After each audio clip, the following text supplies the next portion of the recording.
we're covering this Valve Steam Deck, and this is Valve's approach to creating their own console. And it actually is kind of a big deal because Valve has been really reticent to actually enter the hardware game in any way. Their VR headsets and controllers were all third-party developed, so they weren't responsible for manufacturing or designing, or at least not primary designers. But with the Steam Deck, this is their first fully designed, fully manufactured on their own piece of hardware. And it probably actually marks quite an important step for Valve. I'll cover that and what this means for them. So starting first with what is the Steam Deck?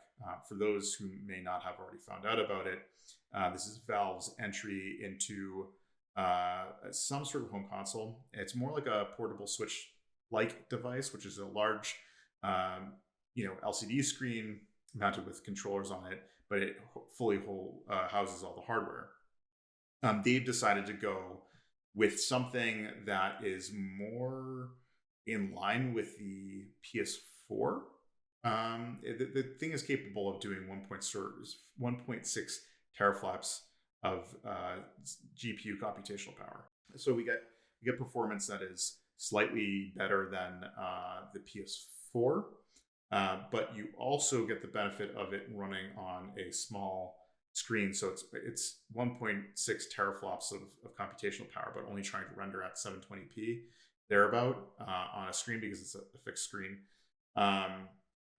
Additionally, it's a 4-core Zen 2 processor. I think it's custom, not off-the-shelf hardware, but basically it's probably an AMD Ryzen chip that has some of its cores nerfed to keep power consumption and heat down. But it runs at 2.4 gigahertz to 3.5 gigahertz. It fluctuates based off of probably heating conditions and power draw. And it using the Zen 2 architecture means that it's the instruction sets are more in line with what the PS5 runs off of, but it's still bound computationally to being about third or fourth of the power of the next gen consoles. Price is at $399 for the base version, and it goes all the way up to $650. The main difference is that the base version runs on flash type memory, and then the increased price, I think it goes up by $50, is for M2 memory and modules going up from 64 gigabytes all the way up to 512. I think it was confirmed actually by Valve that is user slottable. Like the M2 drive or the M2 slot is on every piece of hardware, just a matter of how hard it is to get to it. But it is modifiable. It runs a version of Linux. It runs a version of SteamOS that allows you to easily play games, but it is a piece of PC hardware, and you could run Windows on it if you so choose. And I think they're keeping it open to owners to choose how they want to do things. And as of right now, it looks about they've done a pre-order of about 100,000 units so far. Controls for this thing are pretty interesting too. It's kind of like a standard, console setup. You have 4 buttons on each side. You have 2 joysticks.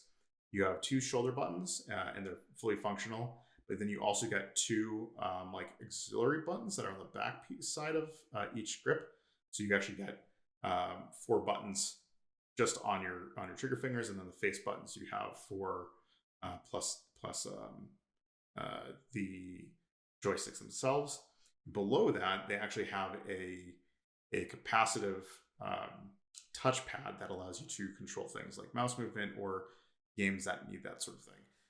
And basically, the way that they went up with their controller setup is made so that it can handle the most amount of PC games. Because you have to remember that this is a Steam machine, and it will be running PC-based games. And not all of them are optimized for this type of handheld. So what they did is created a control setup that would best align with the type of needs for games that are built for PC.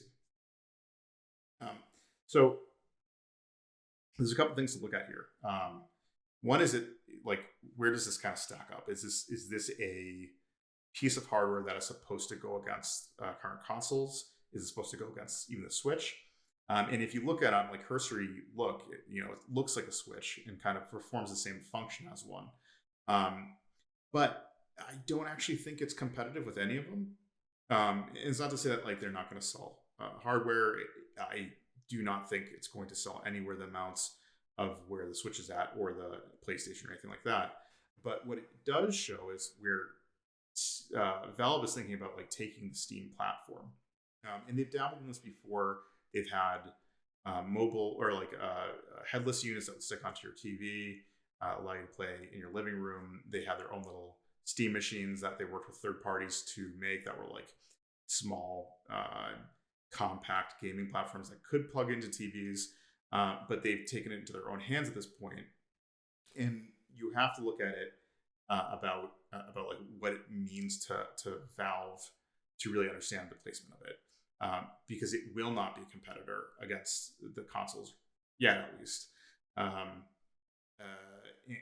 it kind of feels like this weird niche that hasn't really been filled before, which is, can you make a PC based platform that functions more like a home console and makes it more accessible? And this is kind of where we're kind of dipping their toes in and seeing where they could go with this idea. This kind of says more about what Valve is thinking about their strategies going forward than it does about their competition with like the mainstream gaming platforms. Looking at Steam as a download platform, a content platform, and they're obviously the most popular out of all the PC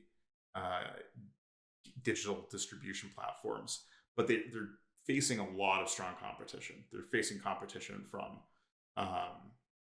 Epic in their game store, Microsoft in their game store, and then even more so, the sort of threat of what Microsoft is doing with the Game Pass platform. The Game Pass platform can largely replace the need to be owning any sort of games at all, even though gamers might not be adopting this right away. But they have a real benefit on their hand, and that is Steam as a platform has lots of users and lots of already sold games. And they've been doing this for over 10 years now, or maybe close to that, where the Steam platform has been a digital distribution marketplace. And I think what they're looking at right now is how they can position that sort of bought-in value into the platform and utilize it so that they're less likely to lose gamers to things like Game Pass or to the Epic Game Store. And they're looking at it and going, okay, well, we got the content here, but how do we get our gamers to stick around?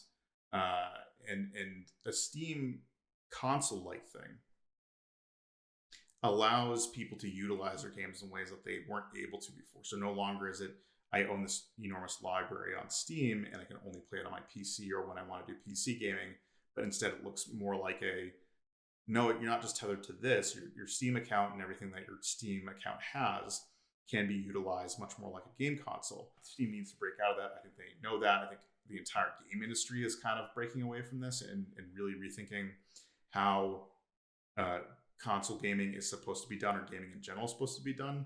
And Xbox is really the first company to take a real crack at this. So Steam or Valve has to make a move at this to manage to keep their user base in place and break PC gaming out of its confines. And the Steam machine or the Steam Deck is the way to break out of this.